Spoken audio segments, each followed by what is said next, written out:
Welcome to the Bucher and Friends podcast, co-starring 10-year NFL veteran and Super Bowl champion, Will Blackman. Manning from the end zone. He throws, and a deflect away, and it is picked off by Will Blackman, the former Giant. Tim Dwight watches it hit, bounces, picks it up at the 10, slips a defender, fumbles the football, it's up for grabs, it's covered in the end zone by Will Blackman for a Green Bay touchdown! And now, here is your host, Let's send it over to Ric Bucher. Ric Bucher.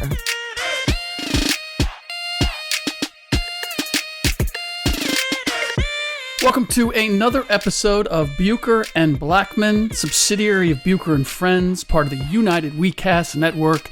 I'm Ric Bucher. You can see me on FS1, you can read me on Bleacher Report, and you can follow me on both Instagram at Ric_Bucher and Twitter simply at Ric Bucher. He's Will Blackman, NFL vet, Super Bowl champ, and you can follow him on Instagram at Will Blackman and on Twitter at Will Blackman. No change there. Same. And you can follow me at NFL Wine Guy. And you can follow him at NFL Wine Guy as well. You can also follow his son, Ryder, if you follow Guess Commercials. Dude. How about that? Dude. National commercial. Not only a national commercial, but for anybody who checks it out, Ryder is the unbelievably cute, handsome, big fro. But it's not like a standard fro. It's I don't know what you call that curl. It's a curly fro. Curly fro.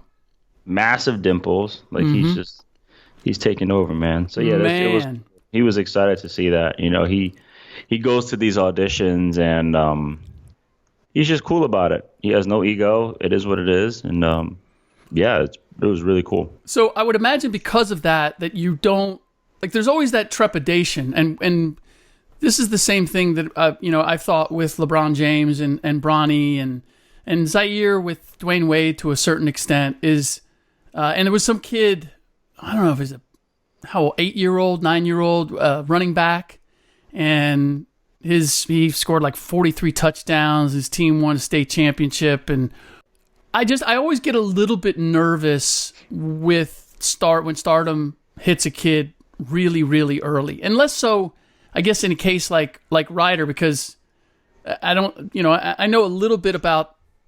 It hasn't been a total focus. I want my kid in movies. I want my kid in a commercial. Like, it seems to me that Ryder's lived a pretty balanced life, and not to say that Bronny or Zaire, the little running back kid, have not, but with them, there's so much advertisement of what they're doing. Like, I don't think you go out of your way to showcase what Ryder is doing, and it just worries me. What concerns me is the burnout factor.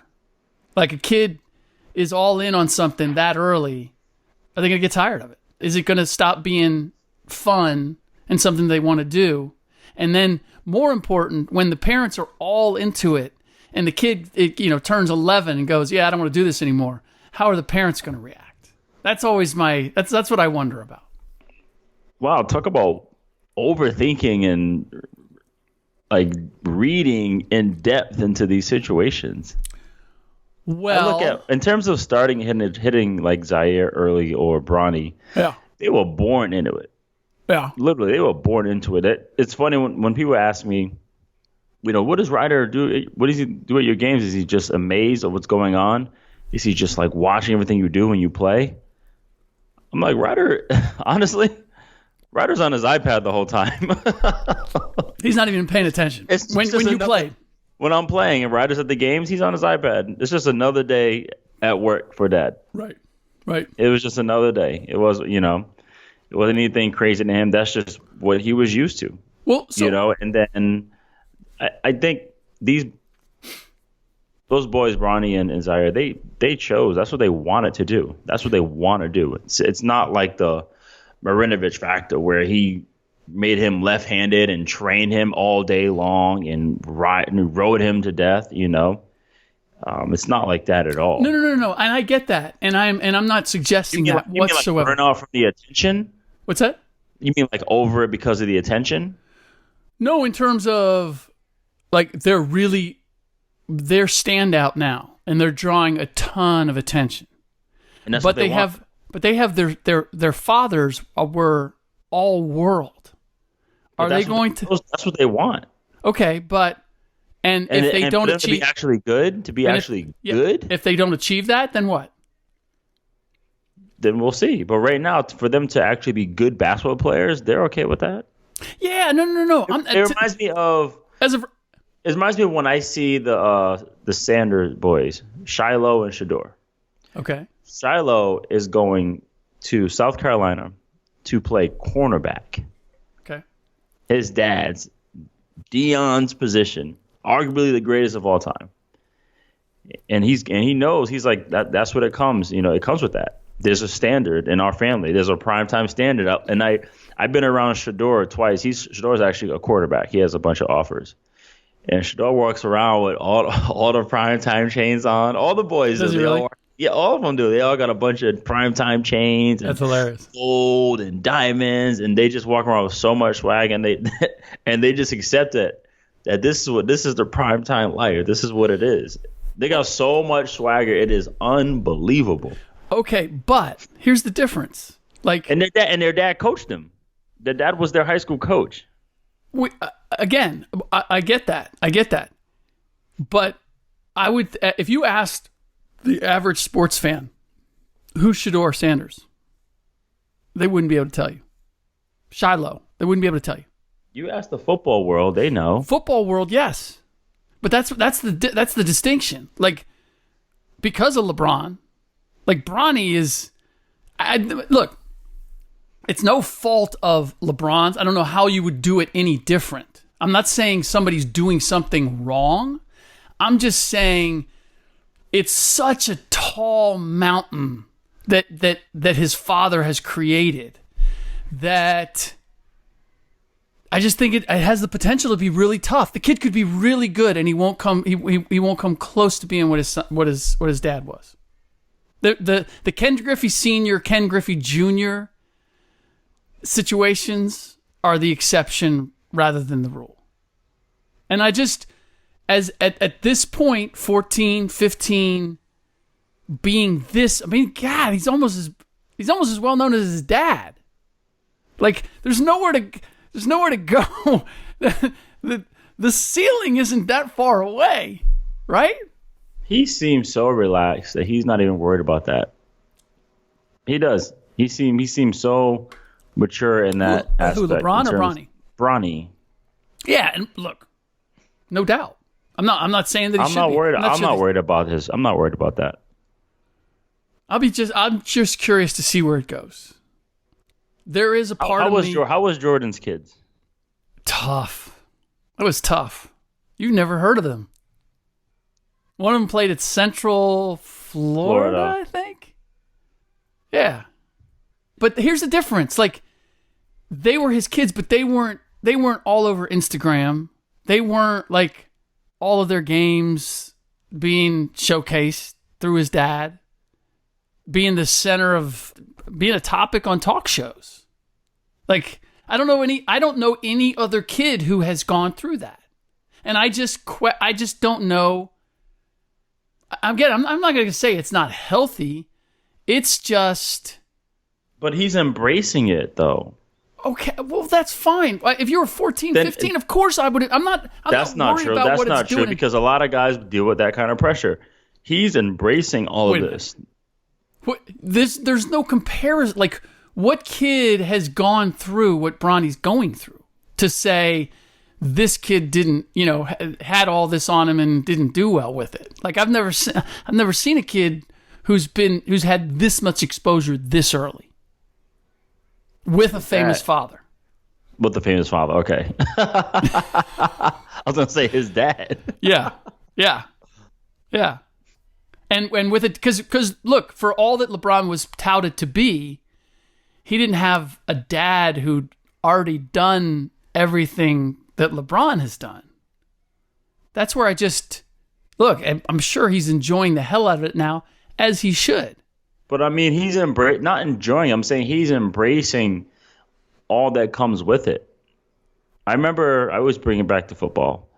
When I was on the Seahawks in that summer, there was all kinds of articles about, okay, this is after they lost to Atlanta the year before. This is the year Seattle's going to win. This is the year they're going to go to the Super Bowl. This is 2013. This is when they can do it. So Pete Carroll had a meeting and showed all that to the players, like newspaper clippings, this and that. And I'm like, usually you see that kind of meeting, and it's like, don't read into that stuff. Stay the course, stay to our plan. And he showed all the good stuff, everything everybody was saying about the team. He was like, guys, embrace it. If people are saying they think you're that good, then show them you're that good. Believe you're that good, because we are. Now, it was a whole different perspective to look at it like that. A lot of guys are afraid. They're like, oh, I want to stay humble. I don't want to read my clippings, or nah, man, embrace it. That's the year they won a Super Bowl too. How many guys genuinely don't read the clippings, don't follow what's being said about them? How many guys stay in that silo or that vacuum? I don't know now. It's different because you can literally just type your name and look what's up. I know. But guys say it all the time. You can always tell the guy. You can always tell the guys who do, because they respond to articles or tweets that they're not even tagged on. What do you mean? Like, I know what you mean by tagged, but so if you don't say at Will Blackman, he's all for blah blah. Instead, if you just write my name, I have no way of seeing it unless I'm like searching my name. Got you. Guys read everything, and sometimes they don't have a choice because it's right there. People are saying stuff to them. Yeah. Or if someone does tag them. So everybody reads. They read everything. So what kind of guy do you think Antonio Brown is? He reads everything. 100% he reads. You know why he reads everything? Because he blocked me. Really? Yeah. Why did he block you? When did he block you? And how long ago? I don't even know. I think because when he was going through that rift with him and Juju, I posted a video of Juju hitting a Cincinnati Bengal after whatever, almost like revenge, almost like avenging AB. Okay. So everyone's like, yeah, AB, he avenged you on this play, blah, blah, blah, and you're acting like this. So I think in that tweet blew up. I think he got so many notifications, he was like, I'm just going to block Will. So I don't get that anymore. Interesting. I know he reads it all. All those guys read everything. That's why even Le'Veon Bell, he posted a video responding to everybody. I'm still thinking. My thing is like, if I got to a certain level where I was that good and I got paid, I'm not saying a damn thing to anybody. So you wouldn't be Kevin Durant. What do you mean? Oh, Kevin Durant. Kevin Durant reads everything, responds to everything. I would respond in terms of like he responds to media people. And sometimes he'll go and respond. No, that's not true. Well, I guess but former players too. Like when you called out Stephen A. I'm saying, other people well known, where you have other players that respond to everybody. Right. And are constantly like defending themselves. Even like it'd be like small things like, hey, you can't pick up a block like so and so, and okay, leave that alone. But if there are reporters that are getting into detail about a certain stuff, or like me, I'll find intelligent answers or something where that deserves a response. I'm like, okay, this could turn into an actual pretty good dialogue. So let me check this one out. Have you ever done cryotherapy? Absolutely not. You have not? No. Why not? There's no studies to say that actually works. Well, have you ever taken an ice bath? I stopped in 2009. Why? Because all it does is it just frees your pain receptors. It doesn't actually solve the issue. It doesn't. No, I mean, if you're in extreme pain, like there's sometimes like my legs are just shot and fried. I need to like wake them up. I'll get in there for a little bit. So the cryotherapy idea, it stops blood flow. You need blood for healing. So if I do anything, I'll do contrast. I'll jump in the cold tub and jump in the hot tub. So do you know the theory or the concept behind cryotherapy? What is the theory behind cryotherapy? Because I've done it. Is that you, unlike, because with an ice bath, by the time that you get your body into shock, you would normally, and Antonio Brown kind of screwed this up, but the whole idea is that you get your body so cold that it goes into preservation mode, which means it circulates the blood on a shorter track. It stops sending blood out to your extremities, and so it circulates just through your vital organs and your heart. And what happens is it enriches the blood, so that once you step out, as soon as you step out of the cryotherapy chamber, now all that blood rushes back to all of your limbs, and your body instinctively sends the most blood to the damaged areas. So the damaged areas get an added dose of an enriched blood, which helps them heal faster. That's the whole idea. I did it when speaking of LeBron, when the Mavs upset the Heat in 2011, in the 2011 finals. J. Kidd was alternately guarding LeBron James or Dwayne Wade. And I was like, dude, how are you doing this? Like, you're almost 40 years old. How are you doing this? And he said, if I show you, you have to do it. And I said, okay. And not knowing what it was. And so they had a whole group of guys: Dirk, J. Kidd, Jason Terry, Brian Cardinal. There's one other guy, maybe Deshaun Stevenson. All older guys, and it was a routine that they had where every 2 weeks, every week and a half, they would all go do the cryotherapy thing. And I did it, and it was amazing. It was amazing. I've never had anything that's made me feel that good when I walked out. And you're only in there you're supposed to be in there like a minute and a half at the most, and you just start shivering uncontrollably. Exactly. Is that healthy? Is that healthy? As long as you do it, to go to those extreme conditions where you're damn near hyperventilating. I don't know if it's hyperventilating. Is jumping into the North Atlantic Ocean in December, is that healthy? Yes, that is. That is healthy. Yes, that's healthy. Why? Yes. I have a friend of mine actually who's big into this cold immersion thing, and he's built it up where he can do it for like 5 to 7 minutes in the ocean. We'll surf. And then he got me doing it, and we'll come in, and he'll pull his wetsuit down to your waist, and then you go in up to your neck, and you sit there you start by doing it just for 2, 3, 4 minutes, and then he's built it up to 7 to 9, and when you come out, your body just flushes with that. Oh, it does. Yes. Oh man. I mean, it's amazing. I found it to be very therapeutic. I have a friend of mine who's a VC here in the Bay Area. His daughter played with my daughter in high school. His daughter since graduated. He used to do the cold tub. He'd do this. He'd do the cold immersion like every morning. He had this thing in his backyard. So you've done the cold pool, right? I mean, it's basically the same thing. It's not the same thing when you're going up to your neck. Well, okay, that's true. It's a little bit different. Rather than doing just it's a lot of it different, or doing it to your waist or whatever. Although I remember doing it. God, this was years ago. I want to say I did it with Chris Mullen. We did it up to. I did it with a soccer player. God, back in my 20s when we went to Hungary.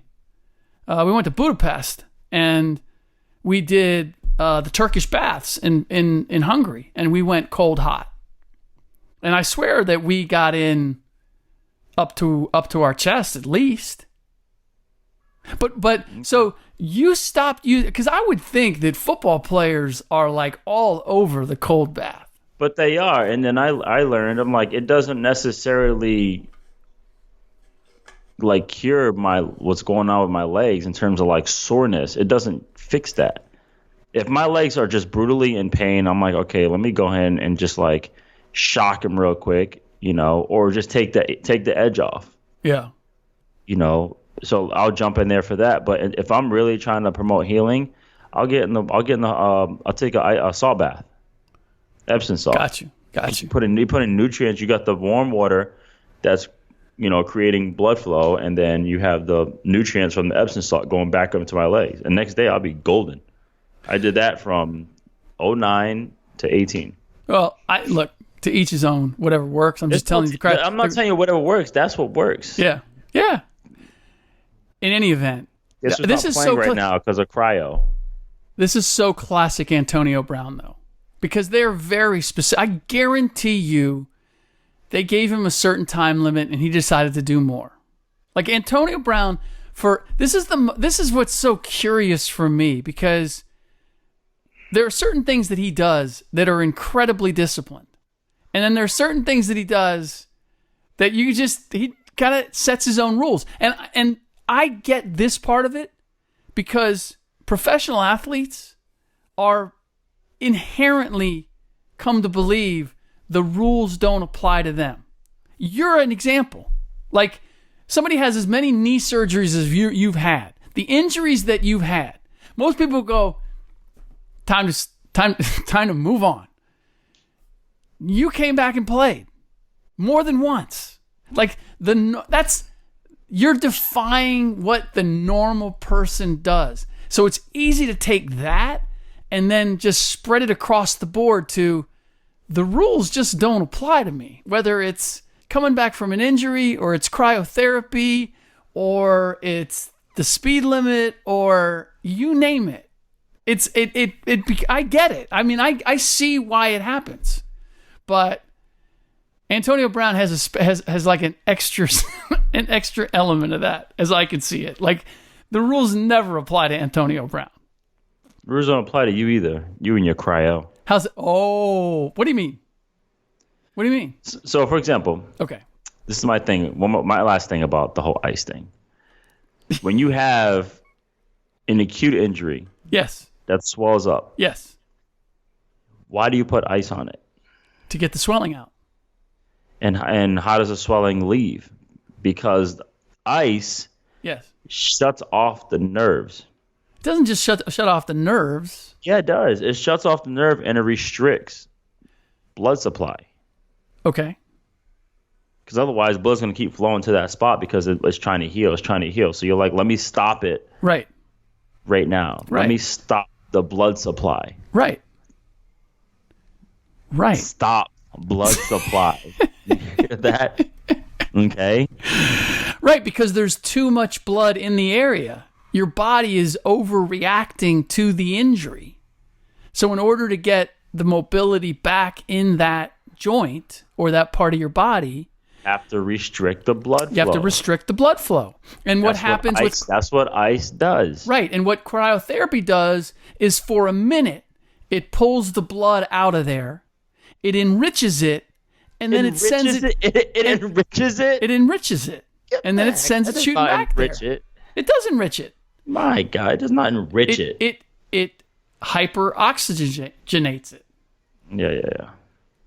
That's look. I'm not a doctor. I'm not a scientist. I think you are. That's what I was told. That's how it worked. All I can tell you is it made me feel great.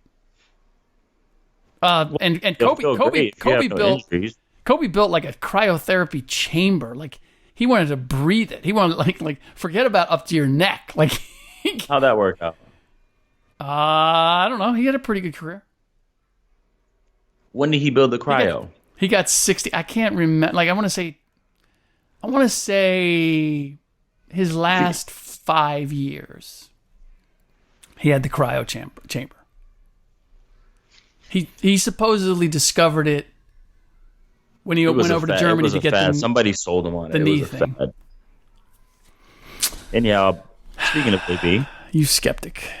Anyway, so I'll say again, I forget what we did. Oh, Baker Mayfield, we did the chugging thing.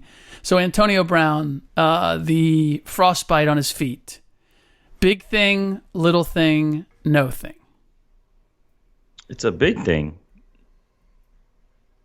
A frostbite on your feet, bro. I wish everyone could see the look you just. It's a big thing, and then you gave me like that. Yeah, you got a frostbite on your feet, bro. Okay, but how he got, like, it's a big thing. Obviously, the injury is a big thing. Him being compromised is a big thing. The fact that how he did it, is that a big thing, or does it really not matter? If he got injured, if he injured his foot on the practice field, is it any different than this? Yeah, it's different because you didn't get injured on the practice field. This is a non-football injury. Okay, that's a big deal. But you can make an argument it's not. That he was trying to there's no rehab argument. his body. Did he get cryo at the Raiders facility? I don't know if they have a cryo at the Raiders facility. He didn't. So that's definitely That's why he was NFI, non-football injury. See. Well, I know, but that's just descriptive. They wouldn't. The Mavs didn't put a cryo chamber or tube silo, whatever, in the Mavs facility because they were worried that Cuban would do exactly what Antonio Brown did. That he would go in and he'd stay in. If a minute and a half is good, 3 minutes has to be better. So they used one that was like out on the outskirts of Dallas that they could shut it down so the Cuban couldn't go in there by himself and give himself his cryotherapy. Couldn't do it himself. I don't know what I'm trying to say there. Okay, so what do you make of how the Raiders have handled it? I think they handled it just fine. They didn't make it a big deal. Okay, but it is a big deal. No, it is because they need him out there and they want him to practice. That'd be great. But they just like, hey, it's not like he was out there skateboarding barefoot. Even that's what it looks like. Not like he was out there jumping out of planes or he got hurt doing something crazy. I mean, that is crazy. Cryo is crazy. But you got to make up your mind. He was what? You got to make up your mind. About what? About this. Like you're saying, it's not a big deal, but it's not a big deal. It's not a big deal. It's not a big deal to where it's like the Raiders are overly crazy concerned, but it's a big deal because it's like, dude, the football season started and he's not full go. This is my concern: is not making it a big deal. Are you setting a bad precedent? No. Why? Will he be ready the first week? That's all they care about. Okay. What are you waiting for? Well, because of all the issues that Antonio had, that AB had in Pittsburgh. It's a big deal. Is it a big deal? Yes, it's a big deal. Okay. It's a big deal. And I think the Raiders are handling it just fine. You think they're being smart by not making it a big deal, even though it's a big deal? Yes. That's what I'm trying to say. Okay. I will respectfully disagree. That's fine. What have you seen? Anything? Give me what I can take from preseason. I promoted this podcast by saying that we would have a whole slate of preseason games played, and we would do our best to make far too much of them than we should. But I was being somewhat facetious. What can you take from what you've seen in preseason this far? And I don't know how much you've watched. What can you take away? What can you say definitively? I saw this, and this is meaningful in relation to what this team or this player is going to be when the regular season starts. I'll start off by saying that the obvious is Baker's going to continue to be great. Mm-hmm. Okay. That this is going to be a huge stock rise for Sam Darnold. Okay. I thought he looked really good. The Vikings offense, that's going to be interesting. They're going to be pretty good. Kyler Murray is I mean, just the way just his whole demeanor, like, just showed me right there that he is beyond ready for this.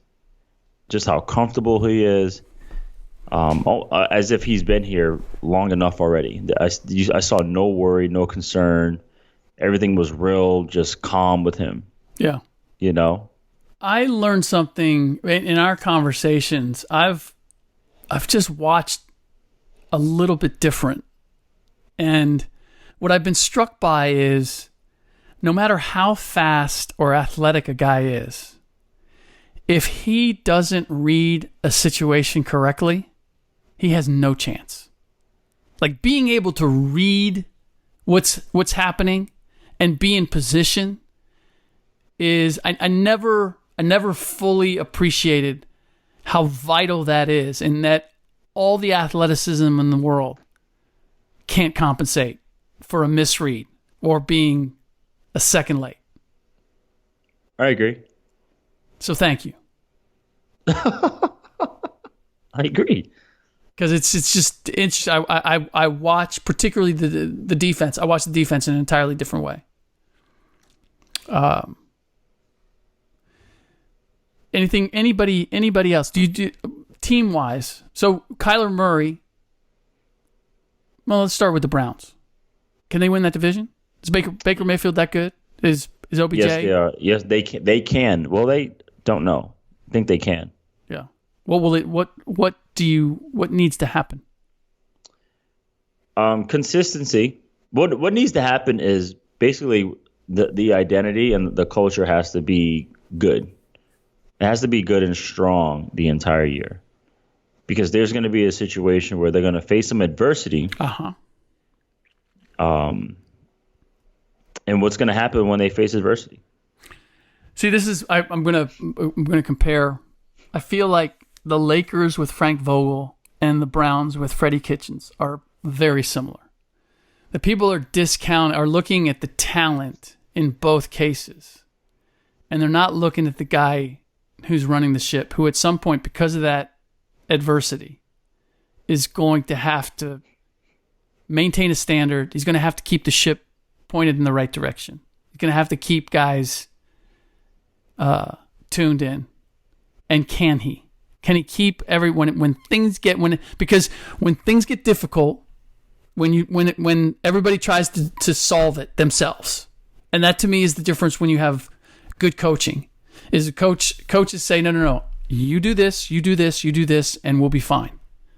And everybody stays in their lane. When you don't have good coaching, everybody's coming up with their own solution, their own idea, and generally that does not solve the problem. It sends you the other direction.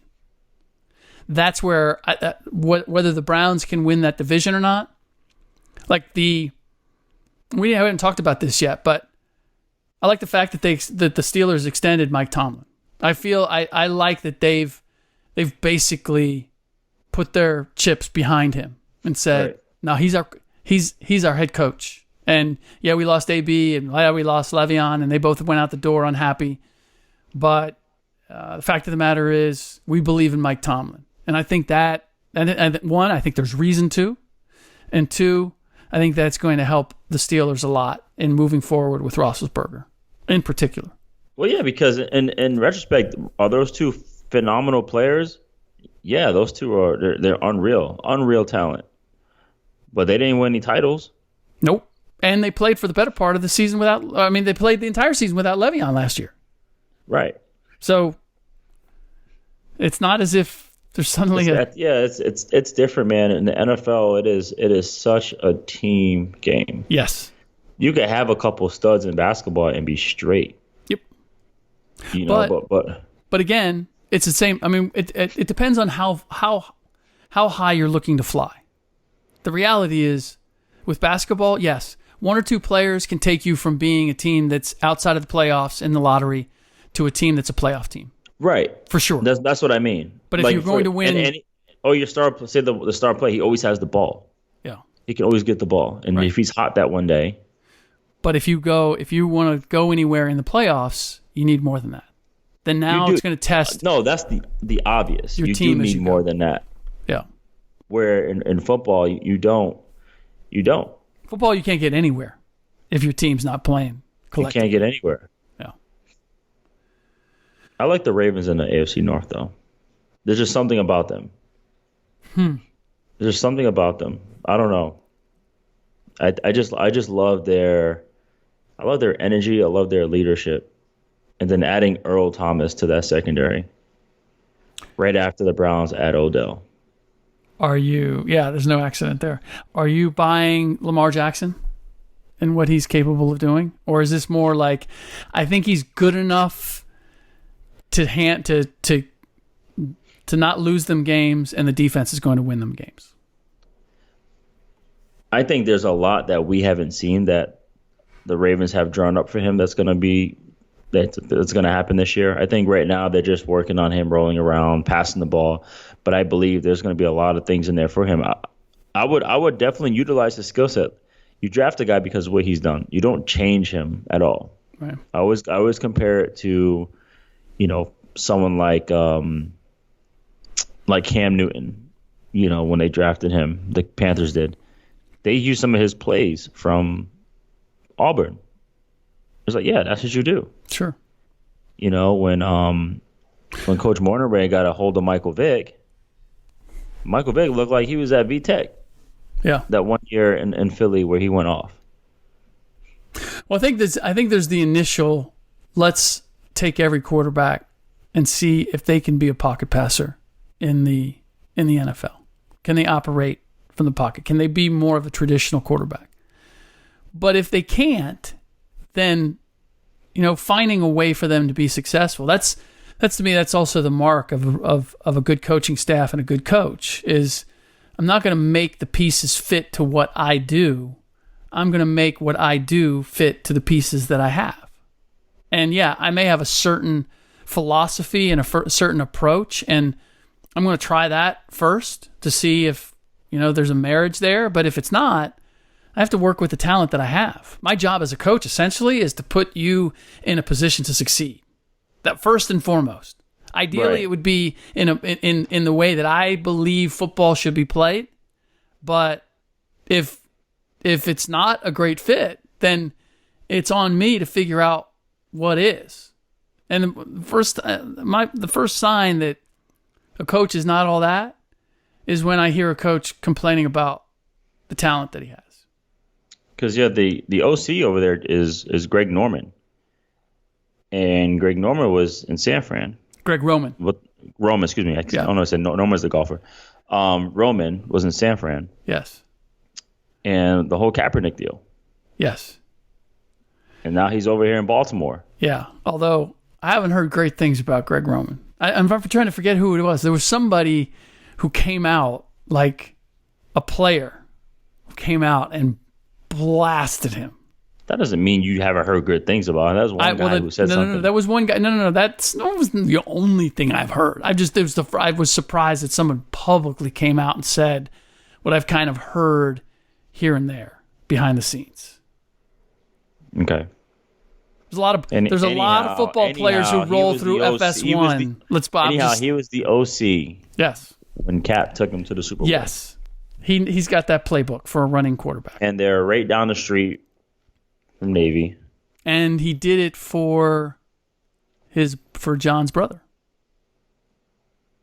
Yes. Yeah. All right. So I see the similar situation in terms of them creating a package where Lamar Jackson will succeed, and as they have been, and to continue doing that. And then you get Mark Ingram. Mm-hmm. That's your running back. By the way, who's your as of right now? Who do you have winning the Super Bowl? New England. I couldn't even say that with a straight face. They just got better. Yeah. They got better, man. You lose Gronk and you improve? Come on. Yeah. It's hard for me to argue with that. I'm going to pull for New Orleans, though. I see a New Orleans-New England Super Bowl. Yeah. That would be great. That would be awesome. It would be awesome. In Miami. Yeah. That would be good. All right. Before we say goodbye, I neglected to ask, how did this happen with Ryder? How did he end up in a guest commercial? First of all, you never even talked about AB's helmet. Well, we can talk about AB's helmet, but you and I have had this conversation before about helmets. And I saw you tweet. And I basically said, I saw all your tweets in terms of so he should be able to use the helmet that he can. that a helmet is a big deal. I saw you respond to Orlovsky, who we've also had on the show. You see me post all his helmets that he wore? No, I didn't see that. You didn't see that? No. I put a little collage of every helmet he's worn since UConn till he retired, and it was the same helmet, just face mask and all. Interesting. So I was like, see, you went to the new team. You're like, hey, I gotta have this. Right. I gotta have this. Right. You know. Right. Ryder, it just there's a agency out here, brand model and talent agency, and I don't know, I forgot how it happened, but we went in there. I think I walked in there to do it because I actually was with them myself. I had booked like a cool Target ad that went national, and he was there too. And they were like, "Hey, we want to see your son." And so Ryder, right out the Wait a minute, gate, you were in a Target national ad? How did I miss this? It was 2012. 2012. It was a long time ago. Okay. And so Ryder, right out the gate, he was like 1 year old, and he got a commercial with Vivint Security. Oh, really? Yeah, he was in a commercial for that, and right then and then we knew that like he could handle it because he was probably the most mature one out of the whole entire shoot because there were adults complaining because it was too long. He was chilling, man, and so he likes it. We don't like try to get everything. We don't make him do it. Yeah. We're like, hey, Ryder, Shauna will get an email. And she's like, hey, Ryder, you got an audition today. He's like, all right, cool. And he enjoys it. And it's cool because he sees himself and he thinks it's funny and he gets embarrassed. So it's cool. He looked so chill in the commercial. He looked like a natural. It was. He's kind of to the point now where he doesn't really have to audition much. Yeah. Usually he gets booked right away. Yeah. So I think this is going to help that. He's in a national campaign now. So do you does he have aspirations? Do you have aspirations? Where do you see all this going? There's no plan. There's no plan. We're just rolling. Yeah. And that's how we deal with him. Even with wrestling, there's no plan. There's no, we hope he gets a scholarship or we hope he goes undefeated or the Olympics one day. There's no plan. He just wants to wrestle and have fun. Right. He's 8. He just wants to, when these shoots or these auditions come up, he just wants to go. There's no aspirations or anything. See, I think that's great. I think that's healthy. Like, I'm not worried. I'm not worried about Ryder burning out or I don't worry about the kid. I don't worry about the kid.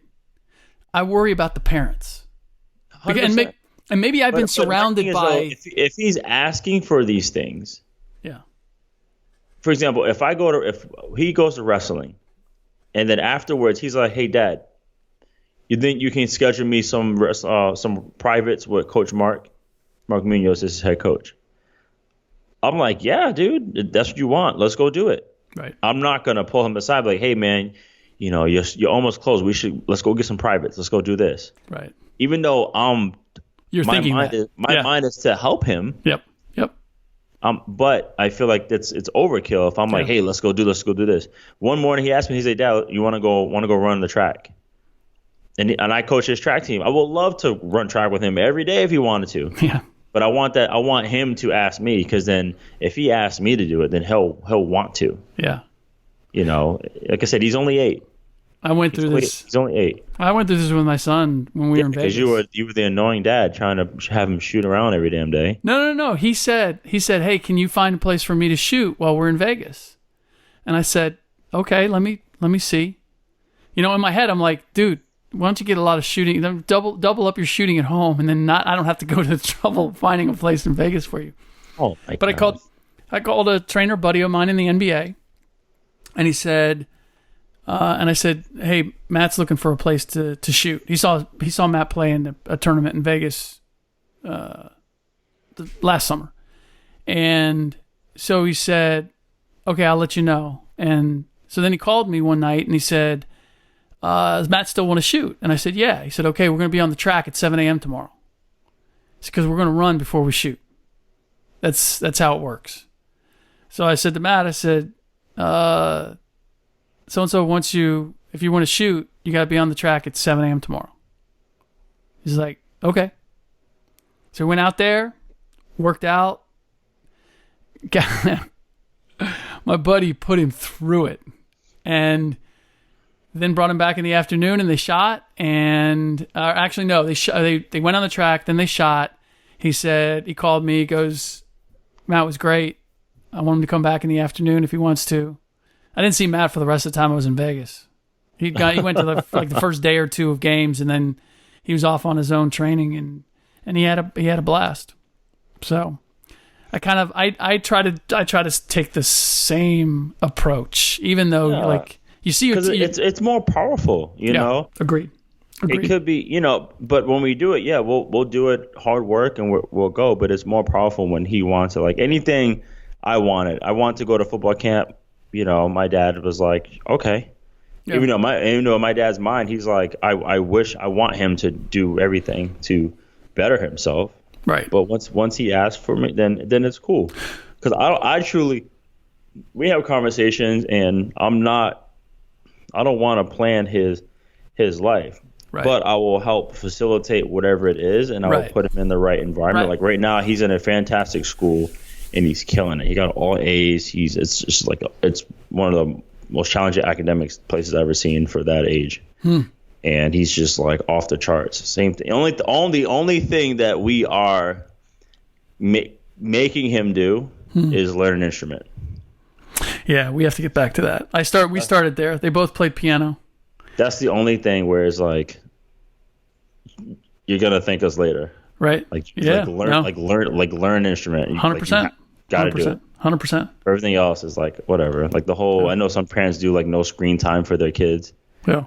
I'm like, dude, you worked hard all week. I'm like, go play your iPad for 10 hours. I don't care. Yeah. The one thing I do have is if you do join something, if you do start something, you got to finish it. Okay. You're not going to quit in the middle. Like, you got to finish it. If you're on a team, you finish the season. If you whatever it is, you got to finish it. So, all right. That's it. Parenting, commercials, cryotherapy, no ice, cold baths, no cold baths. We covered it. The only thing we didn't get to is the helmets, but you covered that on Twitter, so we're good. All right, that does it for this episode of Bucher and Blackman, subsidiary of Bucher and Friends, part of the United WeCast Network. In the next podcast, it will be another edition of Bucher Friendless, and I was at Team USA training last week, and I will be there again this week as they move to LA. And I'll give you the lowdown on everything that's going on with Coach Popovich and the team, and a new approach that I believe it's time for us to take when it comes to the national team in light of a lot of the defections from the stars that have chosen not to participate. That will be all in the next podcast. Don't forget to review the show on iTunes or wherever you get your podcasts. And if you'd like to be eligible for some prizes, screenshot the review and send it to @BucherFriends. All right, that does it. As always, for Will, for myself, thanks for listening.